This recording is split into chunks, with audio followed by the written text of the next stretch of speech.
At 1:14 in the afternoon on October 14, 1943, the air over Germany was a frozen killing ground.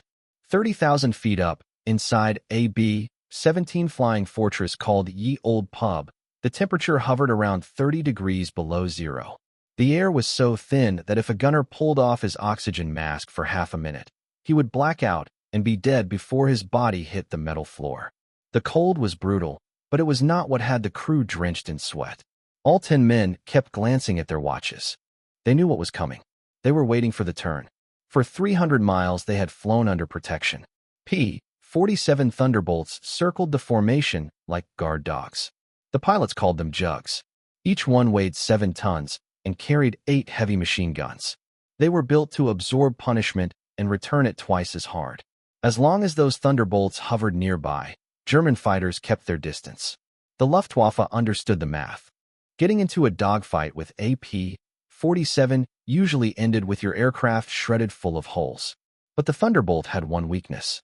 It burned fuel at an absurd rate. Its main tank carried 305 gallons, barely enough to escort the bombers to the German border and make it back to England. The bomber crews saw the escorts rock their wings. That small movement said everything. The fuel gauges were near empty. The fighters had to leave. The big silver aircraft banked west, sunlight flashing off their wings as they turned for home and dropped away. In seconds, the protective swarm was gone. The sky felt enormous and exposed. Now the B-17 formation was deep inside enemy territory, slow and heavy, without cover. The Luftwaffe had been waiting for exactly this moment. On the ground, a German controller lifted his microphone. Radar had tracked the American formation for nearly an hour. He had held his fighters back, waiting for the escorts to run dry. Calmly, he gave the order to the squadrons circling in the clouds. The escort has departed. The bombers are uncovered. Engage. What followed was not a duel. It was a massacre. Focke-Wulf 190s and Messerschmitt 109s came screaming in from the front. With no American fighters left to challenge them, they formed up as if practicing on a range. They attacked head-on, closing at nearly 600 miles per hour. 20mm cannon shells and heavy machine gun rounds tore through the glass noses of the B-17s. The German pilots aimed directly at the cockpits, trying to kill the men flying the bombers. They fired rockets as long as telephone poles, built to rip a wing off with a single strike. Inside the bombers, noise and panic merged into one. The defensive guns hammered back, but the imbalance was obvious. A fighter aircraft is a predator. A bomber is massive and powerful, but slow. The predator decides when to strike. That day, later remembered as Black Thursday, the strike was devastating. 60 American bombers fell from the sky. 600 airmen were killed or taken prisoner in one afternoon. The aircraft that survived limped back across the channel riddled with holes, carrying dead gunners and badly wounded pilots. Back in England, the runways were stained with hydraulic fluid and blood. At 8th Air Force Headquarters, generals studied the map in silence. The conclusion was unavoidable. Losses at that rate could not continue. If 60 bombers disappeared every mission, the force would be destroyed within 3 months. The daylight bombing campaign was on the verge of collapse. Strikes against German factories would have to stop. The Luftwaffe had effectively built a wall in the sky. American fighters simply did not have the range to escort the bombers all the way to the targets. The painful irony was that the solution already existed. The aircraft that could change everything was sitting in plain sight. Most officers dismissed it as a failure. Its name was the Mustang. It had not been designed because the United States Army demanded it. It existed because Britain, in 1940, was desperate. The British Purchasing Commission approached North American Aviation and asked the company to produce P-40 Warhawks under license. North American's president, Dutch Kindleberger, examined the P-40 and was not impressed. He told the British that instead of copying that aircraft, his company could design something superior, and they could do it in 120 days. Engineers worked without pause, sketching ideas in a hotel room in Los Angeles, covering napkins with drawings fueled by coffee and cigarettes. What they produced was an aerodynamic work of art. The wing used a laminar flow design, smooth and efficient, slicing through the air with minimal drag. The radiator scoop was placed under the fuselage to reduce resistance rather than increase it. When the prototype rolled out, it appeared fast, even sitting still. The lines were sharp, clean, aggressive. It looked like a blade fitted with wings. Then they chose the wrong engine. They installed the Allison V1710. It was a dependable American engine, tough and reliable. At low altitude, as in the P-40, it performed well. But at high altitude, it struggled. The Allison lacked a two-stage supercharger. A supercharger forces additional air into the engine. As altitude increases, the air becomes thinner and oxygen levels drop. Without an effective supercharger, an engine begins to choke. Power falls away. Performance collapses. The engine simply cannot breathe. When the Royal Air Force received the first Mustangs, the initial reaction was optimism. The aircraft felt excellent in the air. It rolled smoothly, responded instantly, and could carve tight turns without fighting the pilot. Down low, it was quick. But once it climbed past 15,000 feet, the magic disappeared. Above 20,000, performance dropped off sharply. The airplane that felt alive near the ground became sluggish and exposed at altitude. German fighters, equipped with advanced Daimler-Benz engines, simply climbed higher and controlled the fight. They could sit above the Mustang and dive whenever they chose. In a war where altitude meant survival, the Allison-powered Mustang arrived at the wrong time. Critics dismissed it outright. The Royal Air Force decided it had no future as a high-altitude interceptor. Instead, they reassigned it to what they called Army cooperation. In practical terms, that meant reconnaissance. Mustangs flew low across occupied France, photographing rail yards and bridges, strafing trains and convoys. The missions were risky and unpleasant, but the aircraft performed well close to the ground. The United States Army Air Forces evaluated it and reached the same conclusion. They redesignated it the A-36 Apache and attached bomb racks beneath the wings. The most aerodynamically refined fighter of the war was turned into a dive bomber because leaders saw no other use for it. While B-17 crews were being cut down over Germany without proper escort, the P-51 was busy attacking locomotives in France. It was like assigning a race car to run food deliveries. Pilots appreciated how it handled. The controls were light. The aircraft moved with precision, almost instinctively. It felt cooperative, balanced. But they also knew that if a Messerschmitt caught them high above the clouds, escape was unlikely. At altitude, they were vulnerable. Everyone sensed the airframe had more to give, yet something was holding it back. The story might have ended there, but it did not. In England, a test pilot named Ronald Harker flew the Mustang and sensed what numbers on a chart failed to show. He felt how clean the wing was. He noticed how the airplane carried speed without drag. To him, the weakness was obvious. The airframe was not the problem. The engine was. He posed a question that sounded reckless to senior officers. What if they removed the engine from Britain's best fighter, the Spitfire, and installed it in the Mustang?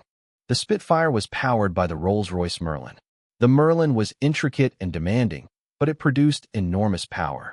More importantly, it featured a two-stage supercharger that allowed it to operate comfortably at 30,000 feet. Fitting a British engine into an American fuselage was complicated. Mounting points did not align. Cooling systems were different. Fuel routing would need redesign. It was not a simple swap. Skeptics argued the project would take too long.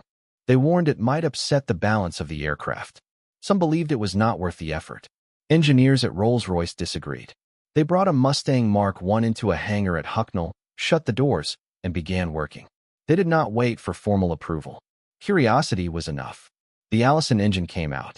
A Merlin 61 was lowered into place. The fit was tight. Panels had to be reshaped. Fuel and coolant lines were rerouted. It was an improvised solution built from determination and uncertainty. In October 1942, the modified aircraft rolled onto the runway. Expectations were modest. The team only hoped the machine would hold together. The test pilot started the Merlin. The British V-12 ran smoothly, steady, and refined. He advanced the throttle. The airplane lifted off cleanly and accelerated with surprising force. When he pulled back on the stick, the aircraft did not struggle upward. It surged. With the Allison engine, the Mustang had always begun to lose energy past 15,000 feet, fighting the thin air. Now, as it passed 20,000, then 25, then 30, there was no sign of weakness. The Merlin's two-stage supercharger forced compressed air into the cylinders, keeping the engine strong even near the edge of the stratosphere. The climb was steady and powerful. After landing, as the propeller slowed and stopped, engineers examined the data. The numbers stunned them. The hybrid machine, an American airframe driven by a British engine, had reached 440 miles per hour. It outpaced the Spitfire. It surpassed the Focke-Wulf. It exceeded every frontline fighter currently in combat. And it did so efficiently. North America's sleek design finally had the power it needed. The high-altitude interceptor they required had been sitting in plain sight all along. They had simply paired it with the wrong engine. News spread quickly. British authorities placed large orders. American officials who had overlooked the Mustang suddenly paid attention. General Henry Hap Arnold reviewed the performance figures and wanted the aircraft immediately. Yet one obstacle remained. Rolls-Royce factories were already operating at full capacity, producing engines for Spitfires and Lancaster bombers. Rolls-Royce could not spare engines for American squadrons. If the United States wanted the Merlin, it would have to manufacture it on its own. The technical drawings were packed up and sent across the Atlantic to Detroit. They arrived at the Packard Motor Car Company. Packard had built high-end automobiles for wealthy customers, not combat aircraft. But the company understood precision engineering and large-scale production. Packard engineers studied the handcrafted British Merlin and redesigned it for assembly line manufacturing. They refined components, improved tolerances, strengthened bearings, and adapted the engine for consistent mass production. The result was the Packard-built V1650 Merlin. Soon, factories in California and Texas began installing these engines into Mustang airframes. The upgraded version became the P-51B. Yet producing the aircraft solved only part of the problem. Pilots had to trust it. When the new Mustangs reached England in late 1943, American fighter pilots viewed them cautiously. Most were accustomed to the P-47 Thunderbolt. The Thunderbolt was massive, fully loaded at nearly 7 tons. Its large radial engine was air-cooled, a design combat pilots favored.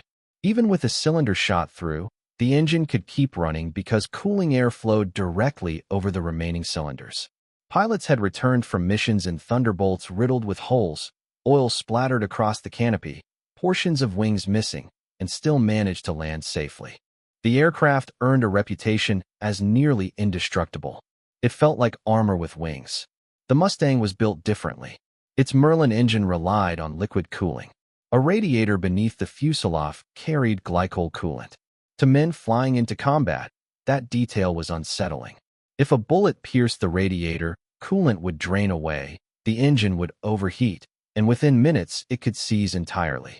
A single lucky rifle shot from the ground or a fragment of shrapnel striking the scoop could reduce the Mustang to a powerless glider.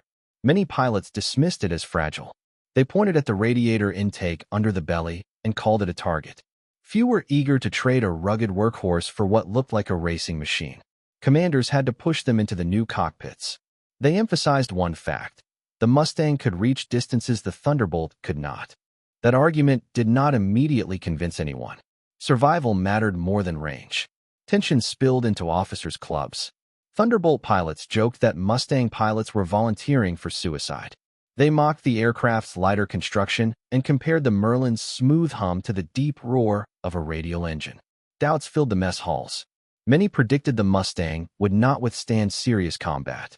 Even with the Merlin's efficiency and decent internal fuel capacity, another obstacle remained: range.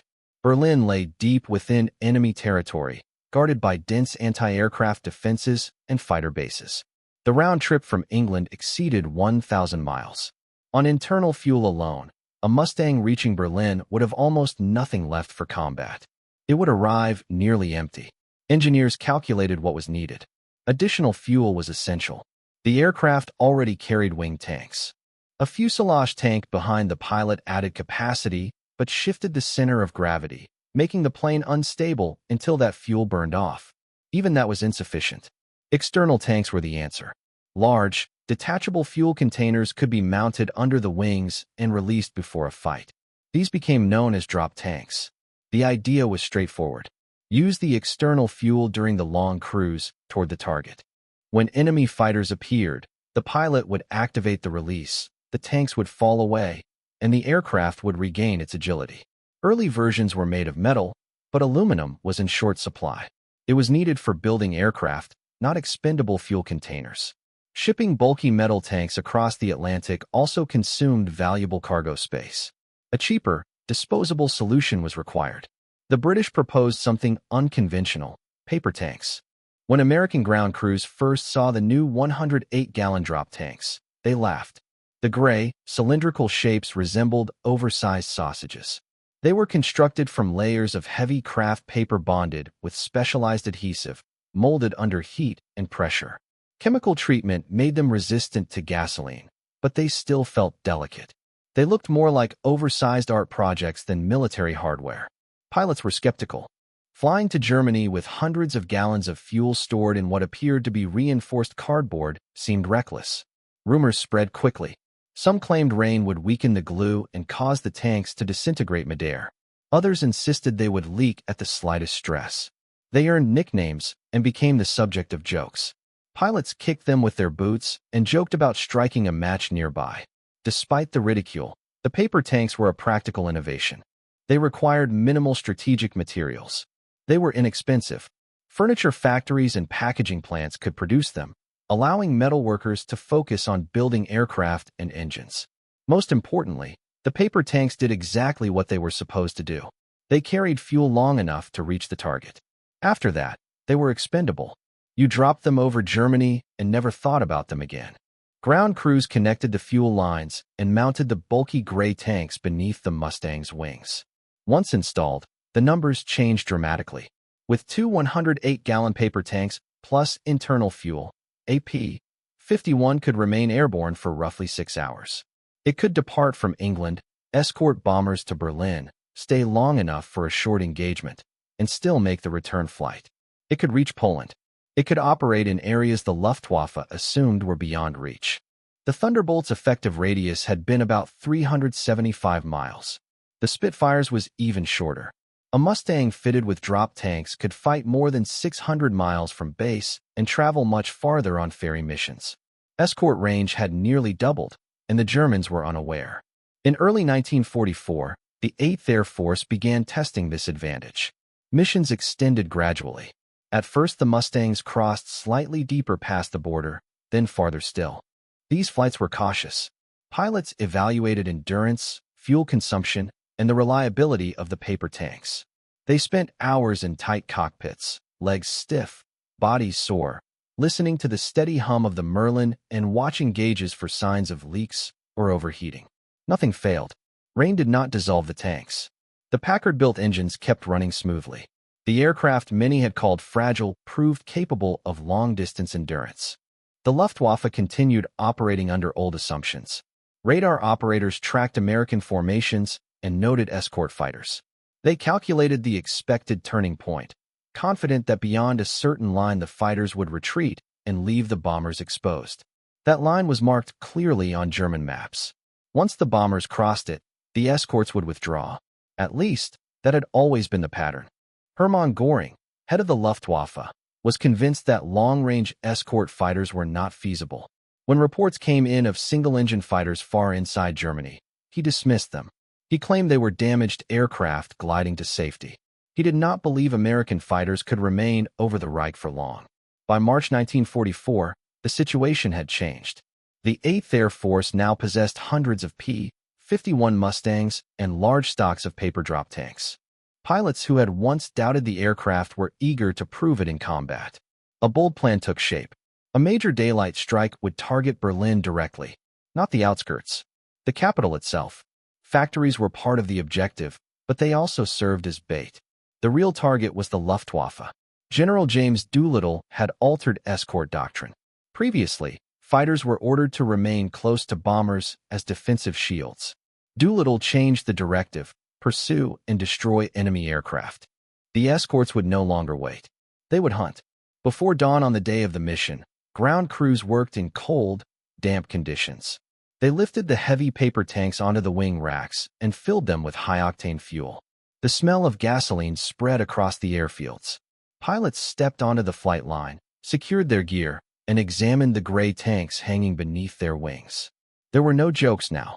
Those disposable containers meant range, and range meant opportunity. They climbed into their cockpits. The Merlin engines started with sharp bursts of flame in the early light. One by one, the Mustangs taxied across grass fields, heavy with fuel. Throttles advanced. Tails lifted. The paper tanks shuddered in the slipstream. The fighters left the ground and turned east toward Germany. Across the border, radar stations detected large formations approaching. Hundreds of bombers. Hundreds of fighters. Phones rang at airfields. German pilots hurried to their Messerschmitts and Focke-Wulfs. The routine felt familiar. They had intercepted many raids before. The plan seemed simple. Climb high.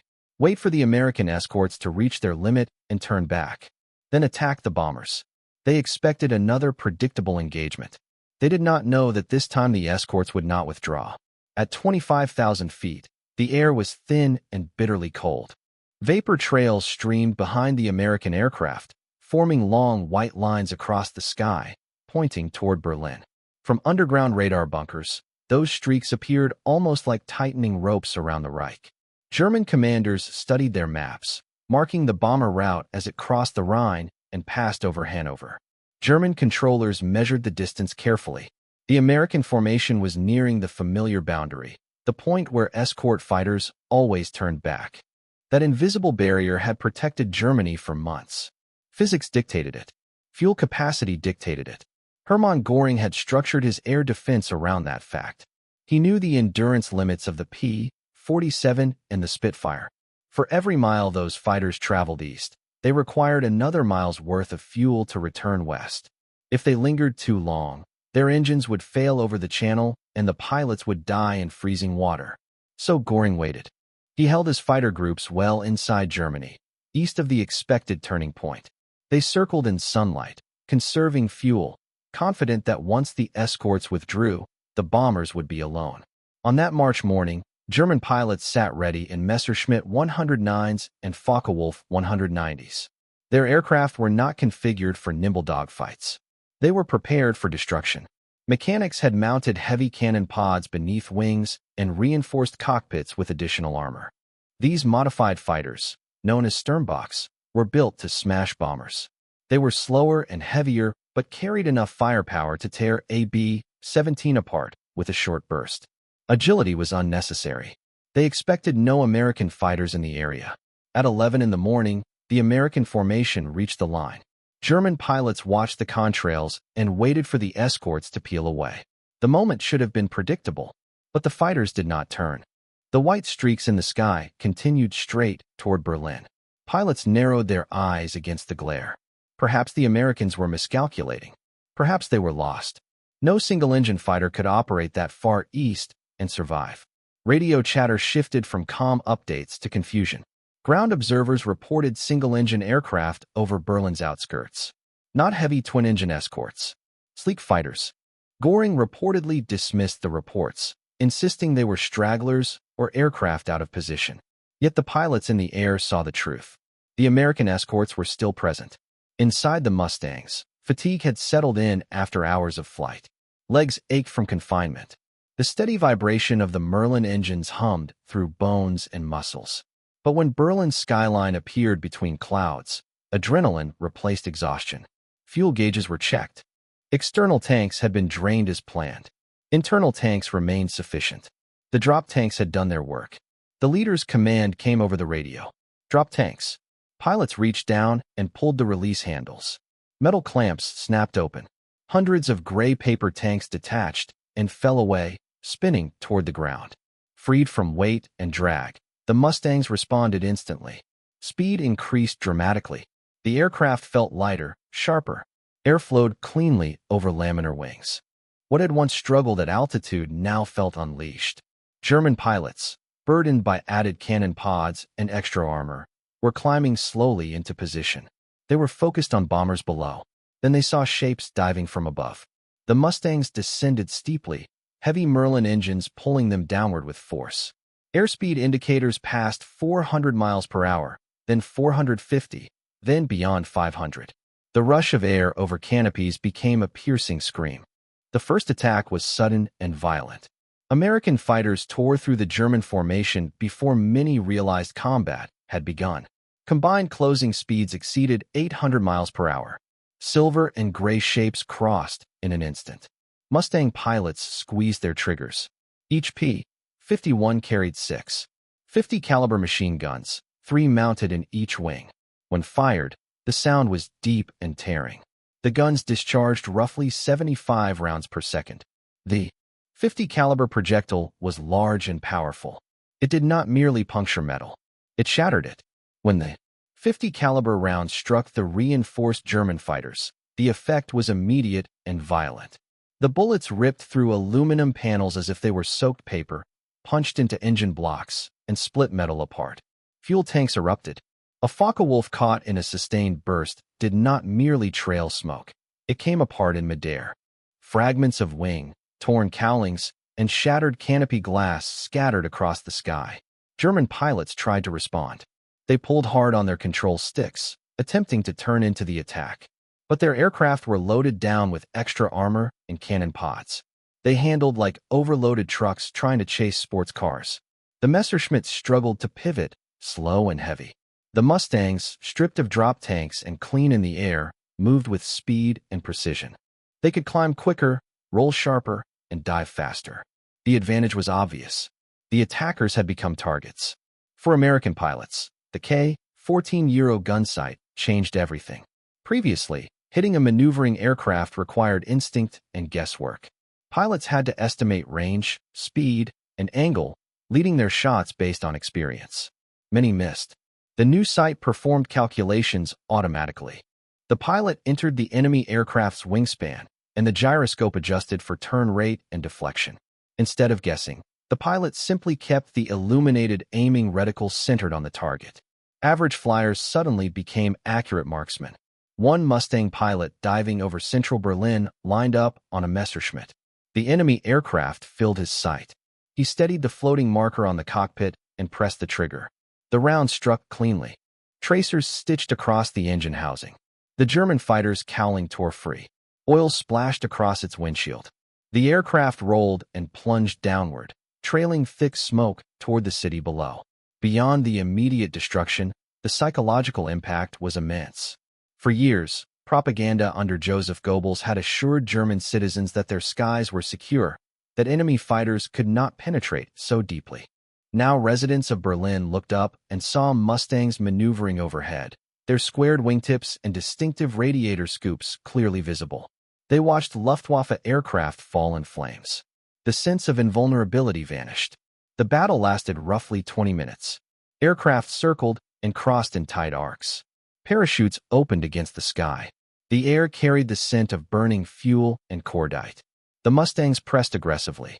They did not remain tethered to the bombers. They pursued German fighters down toward lower altitudes. Tactics that had worked against Spitfires failed here. When German pilots attempted steep dives to escape, the P-51 followed. Its laminar flow wing performed efficiently at high speeds, allowing it to remain stable in dives that would have overstressed other designs. There was little chance to disengage. At low altitude, the supposedly delicate liquid-cooled engine proved resilient. While a radiator hit remained dangerous, the Mustang's speed made it difficult to strike accurately. Pilots strafed airfields and attacked defensive positions, operating with confidence. By the time bombers released their payloads over Berlin and turned back, the Luftwaffe formation had been broken apart. Veteran German pilots, many hardened on the Eastern Front, were gone, shot down, or attempting forced landings in open fields. Paper drop tanks lay scattered across German forests, silent evidence that the old defensive assumptions no longer applied.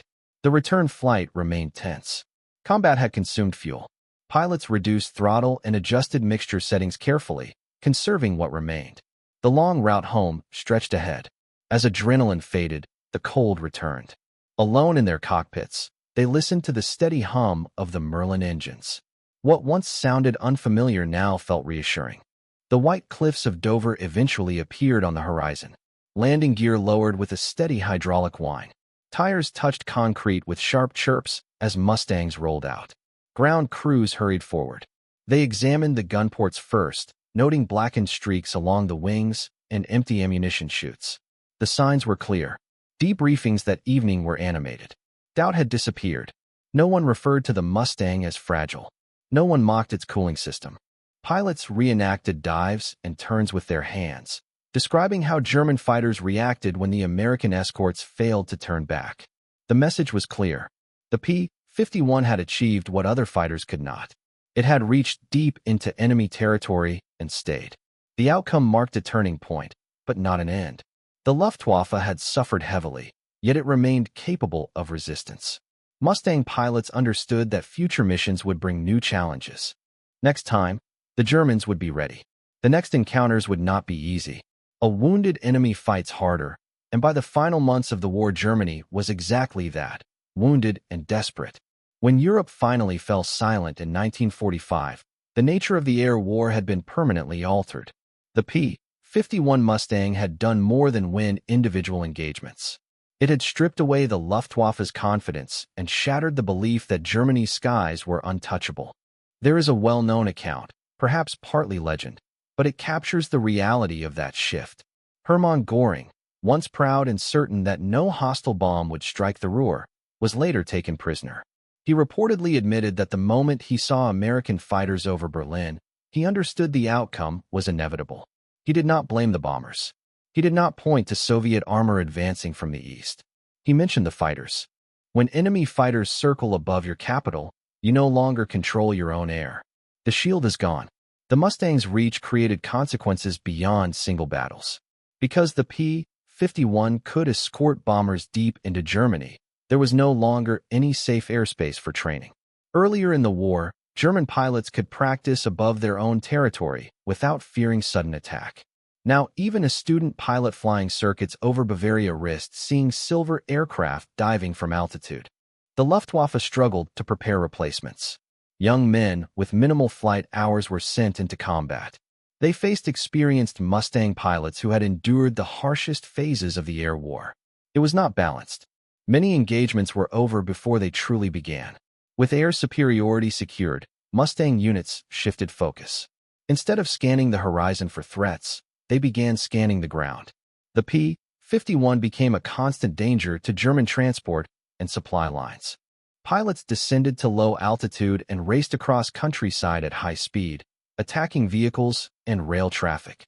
A convoy caught moving in daylight risked being strafed. A locomotive hauling supplies could be destroyed in seconds. This sustained pressure damaged the infrastructure supporting German forces. Trucks were wrecked.